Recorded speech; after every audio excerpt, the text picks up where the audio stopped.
이제 드디어 사도행전 마지막 장인 28장을 이제 강해 설교로 합니다. 네. 어때요? 다음 주가 되면 아직까지 남았습니다. 2절이 남았습니다. 네. 제가 이제 마지막 2절은 이제 읽지를 않았는데, 어떻게 이제 다음 주에 끝나는데 어떻게 기쁘신가요? 다들 표정들이 왜 이러세요, 지금? 네. 우리 사랑하는 함께하는 교회 1, 2, 3 청년 여러분들, 그리고 우리 오전에 열심히 이 교육부서 사역을 하시고 쉴 틈도 없이 이렇게 2부 예배 오신 우리 유치부 선생님들, 초등 1, 2부 선생님들, 사랑하며 정말로 축복합니다. 네. 아멘. 네. 그런데, 사도행전 강해 설교가 제가 생각하기엔 작년부터 맞죠? 거의 시작되어서 쭉 1년 정도를 달려온 것 같은데, 사도행전이 마무리되는 이 시점에서 여러분들, 제가 사도행전에 대해 박사가 다 된 걸 제가 믿어도 되겠죠? 이제 사도행전 펼치면 1차, 2차, 3차 어디로 갔다 온 건지 다 알겠죠? 네. 자, 28장. 지난주에 여러분들 말씀이 어떤 말씀이었습니까? 다 기억이 안 나세요? 네. 그래서 제가 27장과 28장 말씀을 연결시켜서 제가 말씀을 드리겠습니다. 왜냐하면 27장 말씀과 28장 말씀이 서로 연결이 되어 있기 때문에 지난주 다뤘던 27장 말씀을 잠깐 살펴본 뒤에 오늘 말씀으로 이렇게 돌아가려고 합니다. 우리는 지난주 27장 말씀에서 로마로 가고 있던 이 사도 바울과 그 배에 타고 있었던 이 사람들이 이 지중해 바다 한 가운데서 무엇을 만나게 됩니까? 유라굴로 광풍을 만나게 됩니다. 예, 이것은 여러분들 다 기억을 하고 있군요. 자, 근데 배에 타고 있던 사람들이 이 거센 풍랑으로 인해서 어떻게 되었습니까? 거진다 죽게 되었던 것이죠. 이 배에는 소망이 더 이상 없다. 그리고 이렇게 모두들 생각하는 그 가운데 하나님께서 그 상황 가운데에 개입하심으로 말미암아 비록 배는요 이렇게 산산조각이 계속 나고 물건들은 다 바다에 빠지는 일이 나더라도 배에 탔던 276명은 지금 어떻게 되었다라는 것입니까? 생명은 하나도 잃어버리지 않은 채 이제는 전혀 알 수 없는 어느 한 섬에 도착을 하게 됩니다. 배에 있던 사람들이 어느 방향으로 가는지, 이 배가 도대체 어디로 가는지를 전혀 알지를 못한 채 배가 육지에 상륙하고 나서야 이 섬이 어떤 섬이었구나라는 것을 알게 되는 것이죠. 바로 그 섬이 어떤 섬입니까? 오늘 저와 여러분들이 함께 읽었던 28장 1절에 나와 있습니다. 어떤 섬일까요? 네, 멜리데라는 섬입니다. 그들이 그 섬에 간 이유가 제가 서두에도 이야기했지만은 가고 싶어서 간 것이 아니라 뭐라고요? 풍랑 때문에 떠밀려 오다 보니까는 어쩔 수 없이 그 섬에 가게 되었습니다. 그런데 이렇게 제가 이야기로만 하니까 도대체 이 배가 얼마만큼 이동을 했는지 잘 모르니까 사진으로 보여드리겠습니다. 자, 멜리데라는 섬이 어떤 섬인가 PPT 한번 띄워주십시오. 나와라. 네, 조금 확장을 좀 해주십시오. 보면 여러분들 이탈리아는 여러분들 누구나 다 잘 알죠? 혹시 여기서 이탈리아 모른다라면 여러분들 큰일 납니다. 장화 모양으로 되어 있는 거 있죠? 왼쪽 밑에 왼쪽에 보면 이탈리아 있잖아요. 네, 그 보면 레기온이 있고 그 다음에 시칠리아 네 있고 맨 밑에 보면 몰타 있습니까? 여러분들 보입니까? 네, 몰타라는 지역이 바로 이 멜리데라는 섬입니다. 지금 현재 이름이 몰타라는 이름이고 옛날 지명은 멜리데라는 섬입니다. 그런데 이 전체 지도 화면을 한번 보여줄까요? 지금 이 빨간 선으로 이렇게 끈 게 지중해를 이렇게 건너왔던 게 지금 사도 바울이 배를 타고 이동했던 경로입니다. 그런데 27장 말씀에서 조금 확대를 시켜주면 중간 부분에 크레타라는 지역이 있습니다. 좀 더 확대를 시켜주고요. 네, 크레타 지금 보면은 미항이라고 보이시죠? 네, 미항 저기에서 지금 중간으로 가다가 유라굴로 광풍을 만났던 거예요. 근데 두 번째 원래는 저쪽으로 좀 몰타 지역으로 가려고 했던 게 아니에요. 나중에 이제 설명을 하자 보면은 이 미항에서 조금만 이 겨울철이라 가지고 조금만 이동을 하려고 했어요. 그런데 이 백부장 율리오가 말을 듣지 않고 강행을 하려고 하다가 이렇게 유라굴로 강풍을 만나서 저렇게 몰타라는 지역으로 저렇게 지중해를 저렇게 건너버리게 되었던 것이죠. 자, 이 몰타라는 섬, 이 섬은요, 지금 현재 지도에서도 잘 나오지 않는 섬입니다. 그런데 오늘날에는 이곳이 저도 사전을 찾아보니까 군사적인 요충지로 영국이 약 150년 동안 소유를 하고 있었다라고 합니다. 이 지도를 보시면 로마 이탈리아의 바로 밑에 있는 이 섬이죠. 원래 바울이 배를 타려고 가려고 했던 것은 가장 위험한 길, 그러니까 이탈리아 반도를 넘어서 로마로 넘어가려고 했습니다. 그런데 그 시절이 어떤 늦가을이고 겨울이고 이제 겨울이 다가오는 시즌이라서 배가 전혀 다니지 못하는 이 시즌이었습니다. 그런데 멜리데는 기운만 좋으면은 이 불과 며칠 상간의 멜리데에서 이 몰타라는 지역에서 로마까지 갈 수 있는 이 거리인 것이죠. 근데 재미나는 사실이 하나 있습니다. 그것이 무엇이냐면, 자, 유라굴로 풍랑이 배를 이렇게 막 몰아친다라고 한다면 이 배가요, 밑에 지방의 아프리카도 갈 수도 있고, 맞죠? 그 다음에 스페인으로도 갈 수도 있고, 그 다음에 저 출발지인 팔레스타인 지방으로도 갈 수도 있습니다. 그런데 자세히 살펴보면 마치 배가 태풍의 날개라도 단 듯이 지금 어떻게 지금 되어 있다는 것입니까? 그 건너기 힘든 지중해 바다를 지금 어떻게 해버리는 겁니까? 훌쩍 뛰어넘었다라는 것이죠. 그것도 바울의 지금 일행을 로마의 밑에다가 지금 딱 갖다 놓았다라는 것이죠. 우리에게도 이처럼요, 원하는 일이 아니지만 어쩔 수 없이 가게 되고 어쩔 수 없이 하게 되는 일도 분명 우리에게도 있다라는 것입니다. 그러나 여러분들, 거기에는 하나님의 분명한 뜻이 있음을 우리는 깨달아야 됩니다. 그리스도의 삶 가운데는 여러분들 우연이 없음을 기억하십시오. 하나님의 입장에서는 필연입니다. 이것을 여러분들이 아셔야 됩니다. 우리 한번 따라해 볼까요? 사람에게는 우연이 있지만 하나님에게는 필연입니다. 바울의 일행이 생각지도 못하게 어쩔 수 없이 지금 유라굴로 풍랑을 만나서 그 섬에, 멜리데 섬에 도착을 했지만 그 멜리데 섬에 살고 있는 사람들에게는 지금 어떻습니까? 바로 기쁜 소식, 이 구원의 소식을 받을 수 있는 바로 절호의 기회가 되었다라는 것이죠. 우리가 이걸 아셔야 돼요.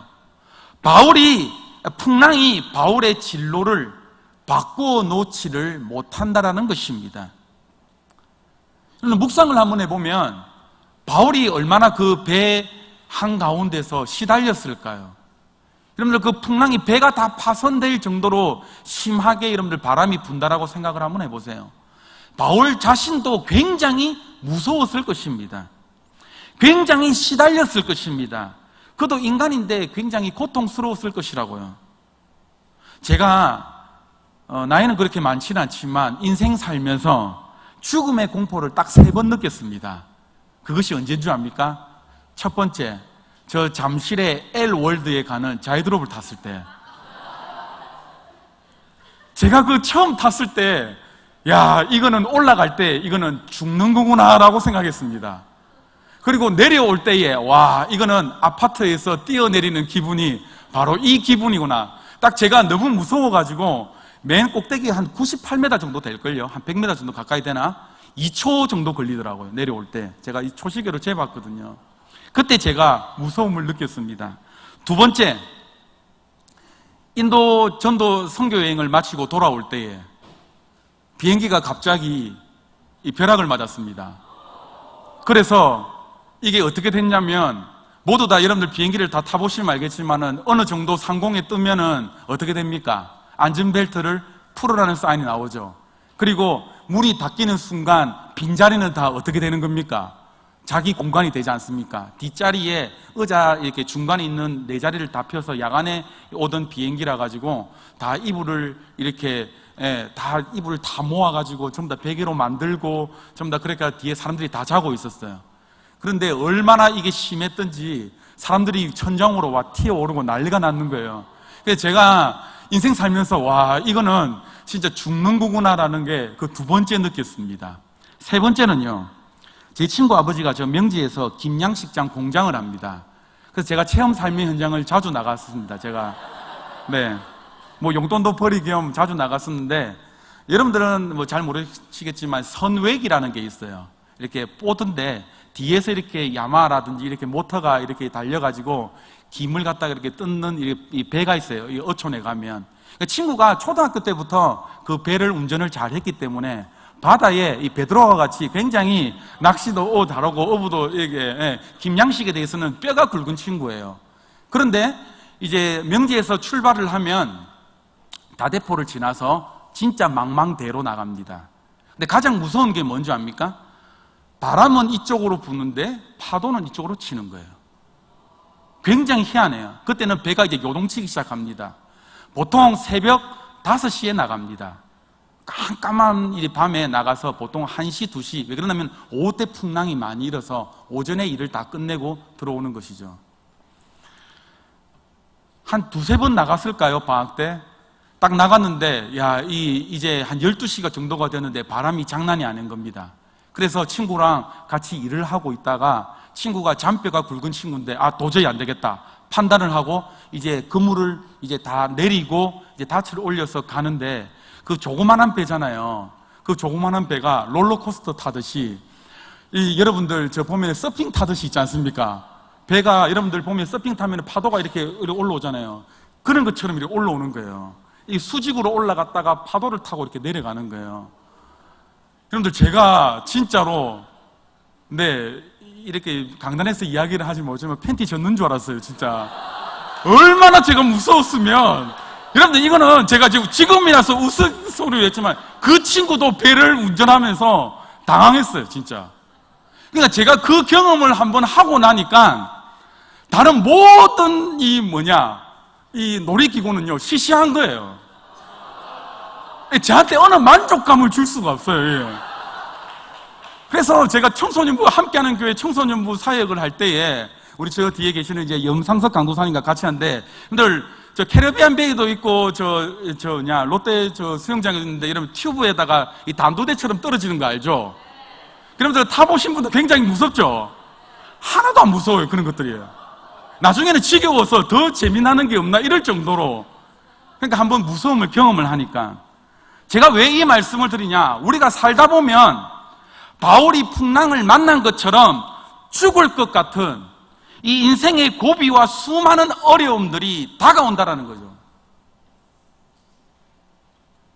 그런데 우리의 현세에 당하는 이 고통과 고난이 장차 우리에게 나타날 이 영광과 좋게 비교할 수 없다라고 성경 말씀은 그렇게 기록을 해놓았다라는 것입니다.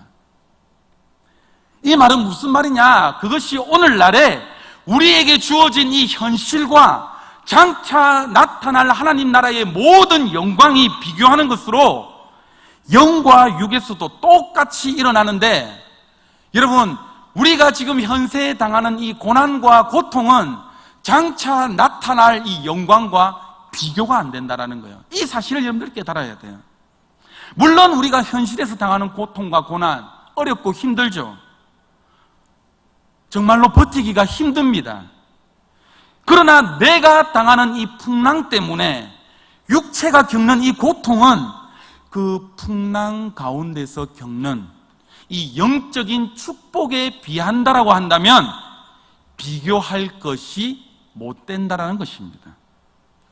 이 믿음이 저와 여러분들에게 반드시 있어야 돼요. 하나님, 내가 정말로 어렵습니다. 그러나 이 어려움보다 더 큰 영광이 우리에게 있기 때문에 내가 오늘도 이 어려움을 싸워 나갈 수 있습니다. 이 믿음의 고백이 우리들한테 있어야 된다는 것이죠.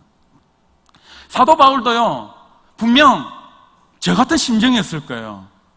배가요 다 부서질 정도로 난파가 됐다고 한다면, 유라굴로 강풍이 있었다고 한다면 분명히 좀 팬티를 적셨을 거예요. 분명히 진짜로 힘들었을 거야. 그런데 그 생사를 알 수 없는 그 암담한 가운데서도 사도 바울이 어떻게 고백합니까? 담대하라, 무서워하지 말라. 내가 반드시 뭐예요? 가이사라 앞에 내가 서리라는 분명 성령의 음성을 내가 어떻게 들었다. 그러니까 그 배에 탄 사람들을 안심하면서 계속해서 케어하고 나가고 있는 거죠. 바울의 마음속에 넘쳐났을 그 기쁨을 여러분들 한번 상상해 보십시오. 세상에서 줄 수 없는 참 기쁨과 참 평안이 이 사도 바울 속에 생겨났다라는 것입니다. 사망의 음침한 골짜기에서도 내가 살 소망이 없을 것만 같아도 주님께서 나를 찾아오셔서 주의 지팡이와 막대기로 나를 안위하시고 나를 붙드시고 나를 위로하시고 나에게 힘을 주시는 그 음성을 듣는 그 재미, 이 재미를 맛보아야 된다는 것이죠. 그래서 여러분들 이 재미가 너무나도 크기 때문에 때로는 우리 사랑하는 하나님께서 우리를 너무나도 사랑하셔서 생각지도 않은 고통을 우리에게 주실 수 있지만은 그 고통 이면에 하나님께서 주시는 참 기쁨과 참 평안을 맛보는 저희들이 되어야 된다는 것입니다. 여러분, 사도 바울이 이 풍랑 가운데서 받았던 영적 은혜가 여러분들 무엇입니까? 배를 타고 함께 타고 갔던 이 바울과 아리스타고와 누가를 제외한 이 270여 명의 사람들의 이 영혼을 마치 자신의 손바닥에 올려놓듯이 다룰 수가 있었다는 것이죠. 이것이 무엇을 여러분들 의미합니까? 바울이 만난 강풍, 여러분들 바울의 일행이 그 그레데의 미항을 떠나서 항해하다가 유라굴로라는 이 태풍을 만나게 됐죠. 해상에서 표류하게 되었습니다. 그런데 사실 이 사건은요, 처음에 여러분들 성경을 읽어보면 아시겠지만 백부장 율리오가 바울의 충고를 무시를 하고 바다에 배를 띄웠습니다. 그래서 극심한 위기에 봉착한 사건인 것이죠. 바울은 이렇게 이야기를 했습니다. 늦가을에 역풍이 분다. 그러니까는 배를 지금 출항시켜서는 되지를 않는다. 지금 항해하는 일은 매우 위험한 일이다. 그런데 율리오가 아니다, 가까운 옆에 항구에 가는 것은 괜찮다라고 이야기합니다. 바울은 비록 항해의 전문가가 아니었으나 성령께서 주시는 영감으로 지금 모든 상황들을 꿰뚫어 보았던 것이죠. 그런데 사람은 지금 어떻습니까? 바로 그 미항이라는 옆에 이 라세아라는 이 항, 베닉스라는 이 항에 가서 지금 어떻습니까? 이 항에, 미항에는 지금 놀고 묵을 것이 없으니까 3개월 동안 머물려고 하면은 좀 더 도시에, 이 베닉스라는 이 도시에 가서 조금 더 쉬어야 되니까는 우리가 바로 옆에 베닉스로 가는 거는 괜찮지 않겠나라는 이 사람의 생각에 배를 띄웠던 것이죠. 그런데 바로 옆에 한 곳로 가려고 하다가 지금 어떤 상황이 만나게 된 겁니까? 유라굴로 강풍이 만나게 된 거예요. 그래서 지중해 바다를 건너버리게 되는 이 사건이 발생하게 된 것입니다. 이처럼요, 인간은 화려하고 지금 편한 것을 지금 찾다가 인생의 항로에서 공경을 만나게 된다라는 것입니다. 바울과 함께 지금 승선한 사람들은 실제로 죽은 목숨이야 다름이 없었지만은 하나님께서는 지금 어떻습니까? 이방인들, 이 불신자들에게 당신에게 계시하시고 구원하시기 위한 섭리의 대상으로 지금 삼으셨다라는 것입니다. 그래서 바울이 지금 그들에게 무엇의 소망의 메시지를 두고 있습니까? 지금 파손할 직전에 있는 그 배 위에서 바다와 바람을 지으시고 자연을 지배하시는 창조주 그 하나님을 소개함으로 말미암아 지금 그들에게 소망의 빛을 지금 주고 있다는 것이죠. 처음 출항할 때는 바울의 말에 신경도 쓰지도 않습니다. 그런데 폭풍이 일어나고 온갖 수단과 방법을 다 동원하여도 배가 자초될 위기에 있자 바울이 이렇게 외칩니다. 바울이 외쳤던 것 한번 읽어봅시다. 27장 말씀입니다. 27장 22절부터 25절까지의 말씀을 한번 읽어봅시다. 27장 22절부터 25절까지 시작. 내가 너희를 권하노니 이제는 안심하라. 너희 중 아무도 생명에는 아무런 손상이 없겠고 내가 속한 바 곧 내가 섬기는 하나님의 사자가 어젯밤에 내 곁에 서서 말하되 바울아 두려워하지 말라 내가 가이사 앞에 서야 하겠고 또 하나님께서 너와 함께 항해하는 자를 다 내게 주셨다 하셨으니 그러므로 여러분이여 안심하라 나는 내게 말씀하신 그대로 되리라고 하나님을 믿노라. 사도 바울이 지금 배에 탄 사람들에게 270여 명에게 이렇게 지금 고백을 하고 있다는 것이죠. 만약 여러분들 폭풍이 없었다라고 한다면 바울의 이 영권이 드러날 수가 있었을까요? 아니요, 드러날 수가 없었어요. 모든 사람들이 공포에 떨 때에 하나님의 사람이 지니는 이 능력이 여러분들 과연 어떻게 나타날 수가 있냐라는 것입니다. 이처럼 영적 태풍이 없으면은 도저히 경험할 수가 없는 일이죠. 제가 어릴 때입니다. 한참 제가 이제 명지의 촌에 살았는데 명지가 이상하게 하구뚝이 이렇게 지어지면서 하구뚝 바로 옆에 있는 명지가 신도시가 개발이 되기 시작했어요. 우리로 보서는 촌에 살았는데 바로 옆에는 신도시인 거죠. 그게 종교부지에 교회가 이제 하나 들어서기 시작합니다. 그런데 저희 교단 교회예요. 그런데 이 어촌이다 보니까는 뭐가 여러분들 굉장히 강합니까? 저희 친구 아버지도 그렇고 전부 다 이 용왕신을 다 믿어요. 이 굉장히 1년마다 한 번씩 제사를 지내고 이렇게 한다라고요. 그런데 그 마을에 교회가 이제 새로 짓고 들어선다고 하니까 그 동네가 어떻게 되겠습니까? 난리가 난 겁니다.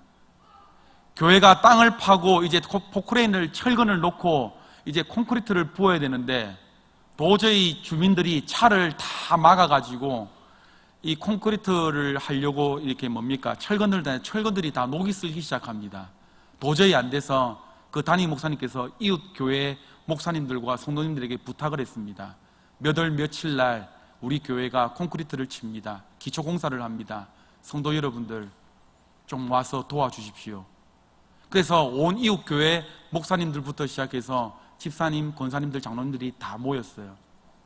난리가 이 동네가 난리가 났었습니다.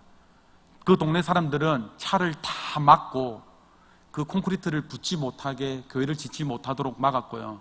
그 다음에 저희 이웃에서 온 모든 교인들은 그 교회를 짓기 위해서 차를 10명씩 붙어가지고 한 명씩 레미콘이 들어올수록 차를 들어서 계속 하기 시작했습니다. 싸움이 일어나고 난리도 아니었습니다. 동네 사람들이 점점 몰려들자 도저히 우리 성도들이 버틸 수 없는 상황에 이르렀어요. 그때 저희 어머니가 굉장히 용감하시거든요. 그 수많은 사람들이 밀려서 때밀로 몰려올 때에 하늘에 손을 얹고 주여! 라고 외쳤습니다. 하나님 도와주십시오라고. 그럴 때에 온 성도들이 함께 주여라라고 외칠 때에 이 사람들이 그렇게 돌을 던지고 그렇게 우리들을 핍박하던 사람들이 한순간에 어떻게 되는 줄 압니까? 무서워하기 시작하더라고요. 주여라고 부르짖고 하나님 앞에 그 순간에 사람들이 진짜로 소리 소문도 없이 다 사라져버렸어요. 그리고 레미콘이 들어올 수가 있었어요. 그리고 교회가 세워지기 시작합니다. 여러분, 배의 통수권을 쥐고 있던 이 율리오가 풍랑으로 인해서 그 통수권이 어떻게 됩니까? 자연적으로 사도 바울로 이양되기 시작합니다. 그때 겁에 질려있던 이 율리오가 바울을 바라보면서 여러분들 어떤 생각을 여러분들 했을까요? 율리오가 예수 믿었다라는 성경 구절은 나와 있지 않습니다. 그러나 성경 말씀을 계속해서 여러분들이 읽어보시면 율리오는 모든 면에서 사도 바울을 배려하기 시작합니다. 배가 도착할 때마다 쉬게 하고요, 사도 바울을. 친구를 계속해서 만나게 하고, 특히 나중에 로마 감옥에서도 바울은 특별 대우를 받기를 시작합니다. 거만하고 절대로 타협이 없던 이 백부장 율리오의 마음을 어떻게 사도 바울이 바꿀 수가 있단 말입니까? 바꿀 수 없어요. 하나님께서 그 태풍 가운데에 하나님의 믿는 자들이 어떻게 하느냐 그 반응을 볼 때에 이 율리오가 그 반응 앞에 꼬꾸러졌던 것입니다. 이것이 바로 사도 바울이 가지고 있는 놀라운 영적인 특권인 것이죠. 우리도 마찬가지입니다. 가정과 학교와 직장에서 다른 식구들이 여러분들 감화를 받을 때가 언제입니까? 감동을 받을 때가 언제입니까? 여러분들이 만사가 다 잘 될 때예요? 아니에요. 여러분들이 만사가 잘 되면 친구들이 시기하고 질투하고 미워할걸요. 바로 그리스도인들이 남에게 감화와 감동을 줄 때는 여러분들이 어려움과 고통을 당할 때예요. 여러분들이 철저하게 부서질 때에 그 속에서 여러분들이 어떠한 반응을 보이냐에 따라서 바로 이웃 사람들이 감화와 감동을 받을 것입니다. 혹시 여러분들 가운데에 혹시 어려움들이 혹시 있습니까? 혹시 고통이 있습니까? 육신이 매우 고달프세요? 그렇다면 하나님께 감사하십시오. 왜냐? 계속 은혜를 받고 있다는 증거니까는요. 여러분들이 반응이 어떻게 하느냐가 여러분들 중요합니다. 이 바울처럼. 사도행전 27장과 28장에서 말씀하는 바가 바로 이와 같은 겁니다. 계속해서 동일하게 이야기하는 메시지가 바로 이 메시지입니다. 우리가 배를 타고 우리가 어디 가서 풍랑을 만나고 우리가 어디 가서 무엇을 하고 하는 모든 일들을 가지고 하나님께서 일을 하신다라고요. 우리의 충성과 우리의 미련함과 우리의 게으름과 비겁함과 최선과 우리의 억울함과 우리의 눈물과 우리의 한숨, 이 모든 것을 가지고 누가 일하신다라고요? 하나님께서 일하신다라고. 그리고 우리가 어떻게 된다라고요? 우리가 바로 하나님께 자랑이 된다라는 말입니다. 여러분들 절대로 여러분들 손해보는 일은 없습니다. 이것이 바로 예수 믿는 사람들의 자랑이요, 바로 영광인 줄 믿으시기를 바랍니다. 우리에게 더 큰 믿음이 있고 더 큰 담력이 있으면 물론 좋겠습니다. 그러나 여러분들, 믿음이라는 것은요, 우리를 변명해라라고 주는 것이 절대로 아닙니다. 세상이라는 이 현실이 아니라 그것을 가로질러야 되는, 바로 나를 가로질러라라고 준 것입니다. 그렇기 때문에 여러분들 질러 가십시오. 삐뚤삐뚤 여러분들 살아내십시오. 비명을 지르고 여러분들 가십시오. 울면서 여러분들 이 길을 가십시오. 그런데 한 가지 기억해야 될 것이 무엇이냐? 바로 예수 믿는 자로서의 이 존재감. 그 모든 경우, 그 모든 지위, 그 모든 형편이 하나님 손에 달려 있다는 것, 이것만 여러분들 잊지 말기를 바랍니다. 그래서 하나님의 이 일하심이 성경에 이 기록된 대로 우리의 모든 이 생애와 우리의 존재 속에 있음을 기억하는 저와 여러분들 되기를 축복드립니다. 자, 그러면 오늘 28장 말씀으로 넘어가는데, 28장 말씀은 짧게 보겠습니다. 1절부터 6절까지의 말씀은 해변에서 모닥불 사건이 일어납니다. 그리고 7절부터 10절까지의 말씀은 멜리데 섬에서 가장 높은 사람인 보블리오의 부친이 열병이 나서 고쳐주는 사건을 기록하고 있는 것이죠. 그리고 11절부터 16절까지의 말씀은 로마에 도착하는 내용을 기록한 것이고, 17절부터 29절까지의 말씀은 로마의 유대인들 앞에서 바울이 증언하는 내용입니다. 자, 28장 말씀을 보시면 지금 봅시다. 알렉산드리아 배에 승선해 있던 사람들이 뱃머리가 지금 어떻습니까? 바닷속 모래톱에 처박혀가지고 배꼬리가 심한 파도에 깨어지기 시작하자 일제히 어떻습니까? 그 사람들이 바닷속으로 뛰어들기 시작합니다. 그 차가운 겨울바다 헤엄을 치거나 널빤지 조각에 의지해서 모두들 육지로 다 나왔죠. 목숨만은 다 살았습니다. 그런데 2절 말씀을 한번 봅시다. 2절 말씀. 2절 말씀이니까 설상가상으로 지금 무엇이 내리기 시작합니까? 비가 내리기 시작합니다. 이때 날씨가 제가 서두에 뭐라고 했습니까? 늦가을 겨울입니다. 부슬부슬 내리는 겨울 소낙비입니다. 그러면 여러분들, 바다를 헤엄쳐 나왔습니다. 그리고 소낙비도 내렸습니다. 이 몸 상태가 여러분들 어떻게 할까요? 굉장히 춥고 몸이 떨리는 상태겠죠. 그래서 이 섬 주민들이 바울과 일행에게 지금 무엇을 해 주었습니까? 모닥불을 지금 피워 주었습니다. 그런데 문제는 3절입니다. 문제는 3절. 3절을 한번 읽어보시겠습니다. 시작.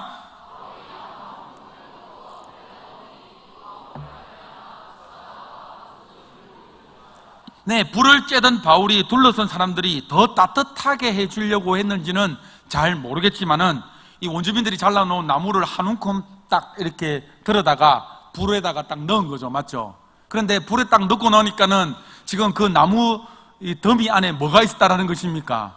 예, 겨울잠을 자고 있던 이 동면하고 있던 독사가 나와가지고 누구를 물었어요?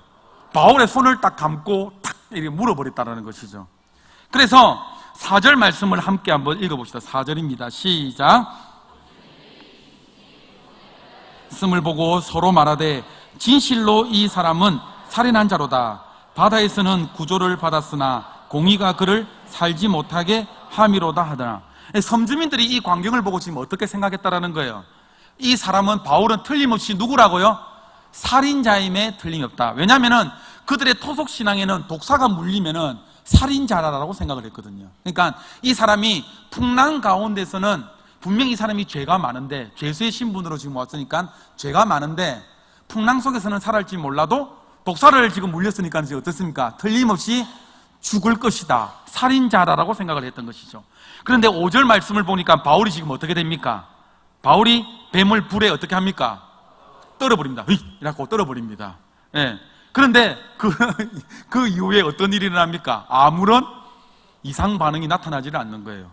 6절 말씀을 봅시다. 6절 말씀 보니까 원주민들이 어떻게 생각하고 있어요? 그가 붙든지 혹은 갑자기 어떻게 해요? 쓰러져 죽을 줄로 알고 기다리다. 자, 어떻게 되나, 저 살인자 어떻게 되나 기다리고 있다가 아무런 반응이 없으니까는 지금 어떤 마음이 나는 거예요? 저 사람이 보통 사람이 아니다. 그래서 어떻게 생각한다라고요? 신이라고 생각한다고. 예, 스토리를 잘 알고 계시네요. 자, 그래서 급사할 거로 생각했는데 이제 상황이 바뀌어 버립니다. 신이라고 생각을 합니다. 여러분들, 이 사람이요, 첫 대면하는 이미지가 굉장히 중요합니다. 맞죠? 아니에요? 저도 제 아내랑 이 선을 봤거든요. 근데 제가 전도사 시절에 선을 딱 봤어요. 그래서 제가 양복을 말끔하게 입고, 제가 또 일찍 가서 기다리는 게 좀 그래서 제가 또 정시에 딱 정시 한 3분 전에 가는 게 살짝 좀 멋있는 사람인 것처럼 보여서 1시에 만나기로 했다면 한 12시 57분 정도 딱 가려고 차에서 딱 이렇게 카페 앞에서 딱 대기를 하고 있었어요. 그런데 어느 한 여인이 싹 지나가는 거예요. H라인 스커트를 입고 머리는 이렇게 똥머리를 딱 이렇게 해가지고. 그래서 와, 저 여자가 하고 이렇게 선을 보는 여자이면 좋겠다라고 생각을 했어요. 그런데 카페가 2층이었거든요 1층이 금연석이고 2층이 흡연석이에요. 근데 1층을 딱 제가 그 자매가 들어가고 제가 들어가니까는 어떻게 해요? 1층에 아무도 없는 거야. 사모가 될 사람이 흡연석으로 올라가는지는 않잖아요, 이렇게. 그래서 굉장히 실망을 했다고. 와, 없구나. 그 여자가 아니구나. 그 여자가 담배 피는 여자였구나. 이렇게 생각을 했었는데 갑자기 한 1, 2분 정도 기다리니까는 그 2층에서 제가 아까 봤던 그 여자가 내려오는 거예요. 그 자매는 1층에 남자가 없으니까는 2층에 혹시나 있나 싶어서 이렇게 올라갔던 거죠. 2층이 그전에.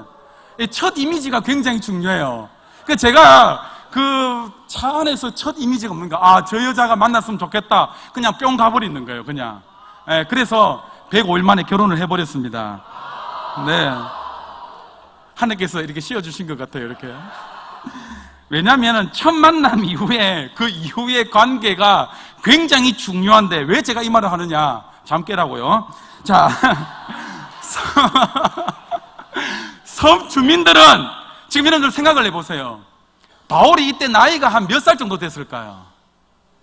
정확하게 추정하지는 못하지만 늙은 할아버지였습니다. 50년의 사역을 마치고 이제 끝 마무리 지점이니까 아주 병약한 바울입니다. 자, 물에 빠졌어요. 생쥐골 같이 하고 있습니다. 겨우겨우 먹지도 못하고 겨우겨우 살아났어요. 그런데 지금 여러분들 이와 같은 반전이 없었다라고 한다면 여러분들 섬 주민들이 바울의 말을 믿을까요? 저거 재수, 저거 꼬라지, 저거 봐라, 저 말을 믿을 수가 없다라고요. 근데 하나님께서 지금 어떻습니까? 뱀을 물려도 털어버리고 신이라 할 정도로 하나님께서 지금 어떻게 하셨습니까? 역전을 시켜주셔버립니다.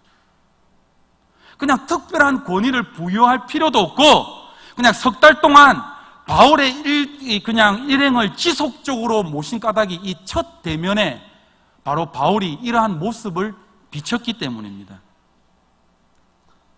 그냥 동정의 대상이었던 이 사도 바울을 독사에 물리는 이 사건을 통해서 지금 신적인 존재로 수직 상승을 그냥 해버렸던 것이죠. 그런데 이것도 우연히 일어난 것이라고 보세요? 아니요. 하나님께서 지금 멜리데 섬 주민들 앞에서 지금 사도 바울을 지금 어떻게 해주시고 있는 겁니까? 높여주고 계시는 거예요. 모세도 여러분들 마찬가지입니다. 이집트 왕궁에서 40년 동안 훈련받았어요. 그가 비록 실수를 했지만 실수를 함으로 말미암아 사람을 죽이고 저 미디안 광야에 몇 년 동안 처박혀 있었어요. 40년 박혀 있었어요. 그러면은 하위 몇 년입니까? 80입니다. 저는 말할 줄도 모릅니다. 하나님 저를 쓰지 마세요라고 했을 때에 하나님께서 모세를 찾아가서 뭐라고 말씀하십니까? 출애굽기 4장 15절부터 16절까지의 말씀을 한번 읽어보시겠습니다. 시작.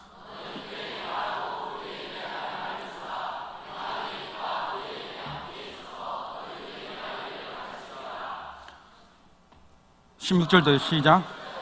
백성에게 말할 것이니 그는 내 입을 대신할 것이요 너는 그에게 뭐같이 되리라고요? 하나님께서는 두려워하고 주저하는 이 모세에게 하나님 같은 신적인 존재로 만들어주시겠다라고 이야기하는 거예요. 성경의 수많은 인물들을 보면 마치 이와 같습니다. 여러분들 엘리야가 어떻게 850대 1로 여러분들 싸웁니까? 임창정도 17대 1로 싸우는데요. 여러분들 이 말씀을 알아듣는 사람은 굉장히 나이가 많은 사람들인데 베드로도 여러분들 어떻게 여러분들 신적 권위를 받지 않고서야 하루에 3,000명을 여러분들 회개하는 일이 과연 일어났겠냐라는 것입니다. 바로 하나님께서 함께 하시기 때문에 이 모든 일이 가능하다라는 것이죠. 오늘 저와 여러분들 이 복이 넘쳐나기를 축복드립니다. 하나님께서 함께 하셔서 우리에게 신적 권위를 부어주시고 우리의 삶을 통하여서 하나님의 영광이 드러나는 삶, 이러한 삶이 저와 여러분들에게 있어야 된다고요.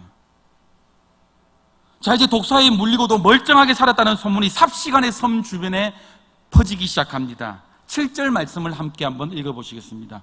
7절 말씀입니다. 시작. 높은 사람 보블리오라 하는 이가 근처에 토지가 있는지라 그가 우리를 영접하여 사흘이나 친절히. 이 섬에서 지금 이제 가장 높은 사람이 소식을 들었습니다. 바울의 소식을. 그리고 그때 로마 행정의 행정관이었는지 아니면 혹 원주민들 가운데 이장벌 되는 사람인지는 잘 모르겠지만 둘 중에 어느 것이든지 마을에 큰 영향력을 미치는 사람 중에 한 명입니다. 그런데 지금 그 영향력 있는 사람이 지금 바울을 초대하여서 지금 어떻습니까? 3일간 친절히 머물게 합니다. 아마도 바울의 소식을 듣고 초대를 했겠죠. 그런데 8절 말씀을 보니까 이 보블리오의 집에 지금 부친이 지금 어떻다라는 거예요? 열병과 지금 이질로 인해 누워있음을 발견하게 됩니다. 성경학자들에 의하면 이 멜리데 섬의 열병은요, 염소 젖에 있는 병원균에 의해서 발병하는 것이라고 오늘날에 알려져가 있답니다. 이것은 그냥 알면 되고요. 그 당시 이질은 굉장히 그 섬에서 아주 흔했던 것으로 보이는데 누가가 이 사도행전을 적었기 때문에 누가의 직업이 뭡니까? 의사지 않습니까? 그래서 자세하게 이 병이 이질인지 이렇게 다 알겠죠. 맞죠?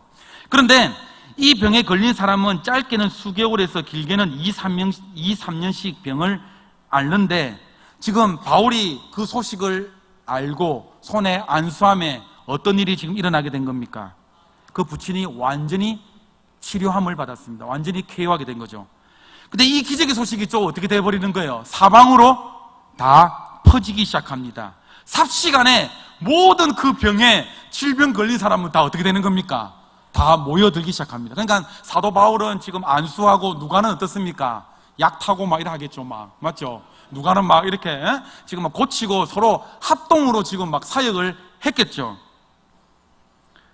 그런데 무엇이냐? 지금 이 본문 말씀에는 나오지는 않지만 사도 바울이 이 멜리데 섬에서 복음을 전했을까요? 전하지 않았을까요?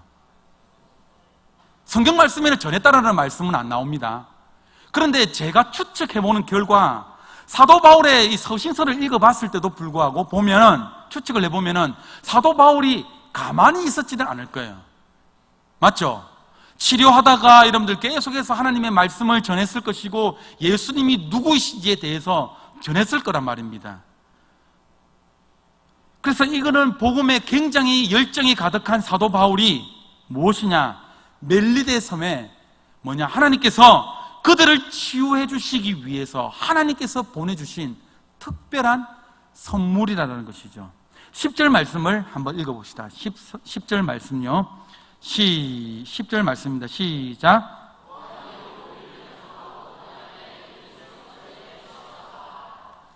지금 이제 얼마나 이 섬 주민들과 관계를 잘 맺었냐면은 이제 석 달 후에 떠날 때에 그 섬 주민들이 어떻게 했다라는 것입니까? 배에 쓸 물품까지 다 챙겨주고 잘 가라라고 이렇게 환송을 했다라는 것이죠. 여러분들 이 모든 과정 가운데에 하나님의 놀라운 섭리가 여러분들 느껴지세요? 하나님께서 이 모든 것을 이끌어가고 계시는 것을 말씀을 통해서 여러분들 확인이 되시냐라는 것입니다.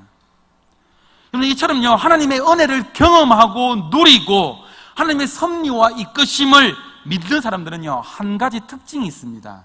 그것이 무엇이냐라면은 우리 한번 따라해 볼까요? 어떤 경우에도 하나님의 은혜에 종착역이 되지 않습니다.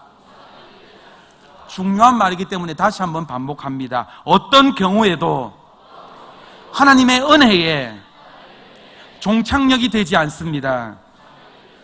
이 말은 하나님의 은혜라는 것은요 한 곳에 머무는 것이 아니라 어떻게 해야 되는 것입니까? 계속 흘러 넘쳐야 됩니다. 그래서 하나님의 은혜를 체험한 사람들은 계속해서 자기 자신이 은혜의 통로가 되는 것이고 그 사람의 삶을 통해서 새 생명의 역사가 일어나야 된다는 것이죠.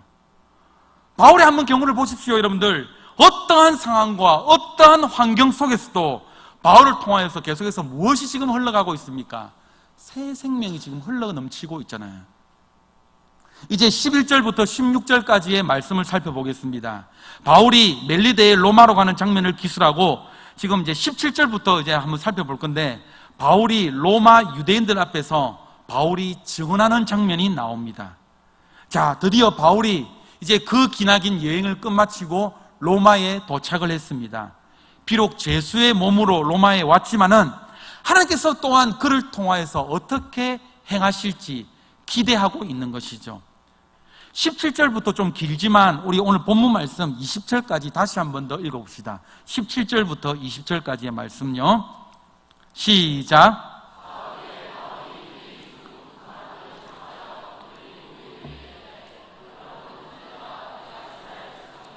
우리 조상의 관습을 배척한 일이 없는데 예루살렘에서 로마의 손에 죄수로 내어준 바 되었으니 로마인은 나를 신문하여 죽일 제목이 없으므로 석방하려 하였으나 유대인들이 반대하기로 내가 마지못하여 가이사에게 상소하며 내 민족을 고발하는 것이 아니니라.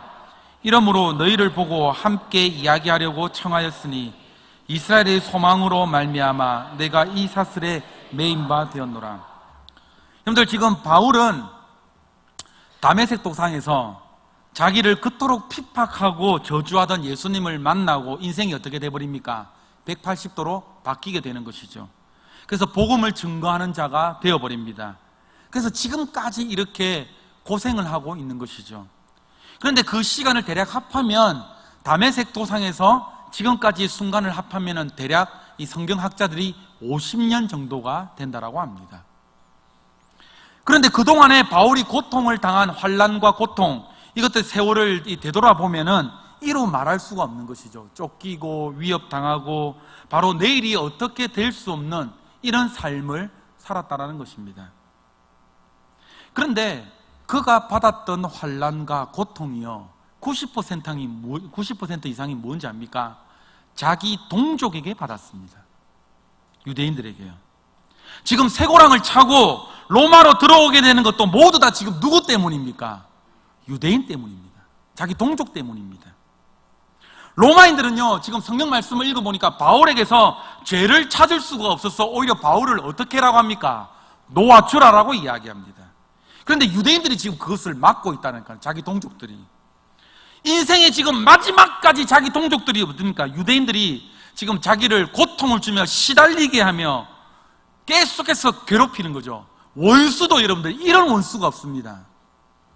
누구나 바울의 입장에 한번 되어 보십시오. 그들에게 복음을 전하는 것 마음에 꺼리끼는 정도가 아니라 저주하고 욕을 할걸요. 이런 친구가 여러분들 학교에서 직장에서 여러분들 욕하고 계속해서 왕따시키고 계속해서 여러분들 살벌하게 할 때에 그 사람에게 여러분들 복음 전하고 싶겠습니까? 아니요. 그런데 잡아 죽이려고까지 하는 이 바울이 지금 어떻게 해요? 도리어 복음을 전하고 있더라고요. 유대인들에게. 로마에서 보여준 이 행동은 너무나도 지금 충격적인 사실이라는 것입니다. 그런데 로마서 9장에서 바울이 고백한 말이 절대로 거짓말이 아니다라는 게 오늘 본문 말씀에서 확인이 됩니다. 로마서 9장 1절부터 3절까지 말씀을 함께 읽겠습니다. 아까 이제 나와야 되는 말씀입니다. 시작!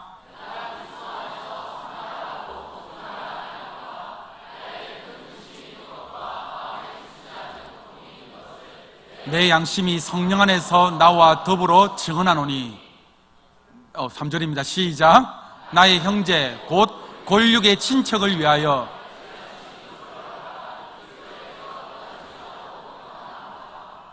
여러분, 사도 바울이 이런 마음을 가졌더라고요. 자기 동족을 위해서, 자기 친척을 위해서. 어떻게 하면 우리는 사도 바울과 같이 이런 마음을 가질 수가 있을까요? 여러분, 우리의 전도가 원수에게까지 여러분들 미치고 계세요?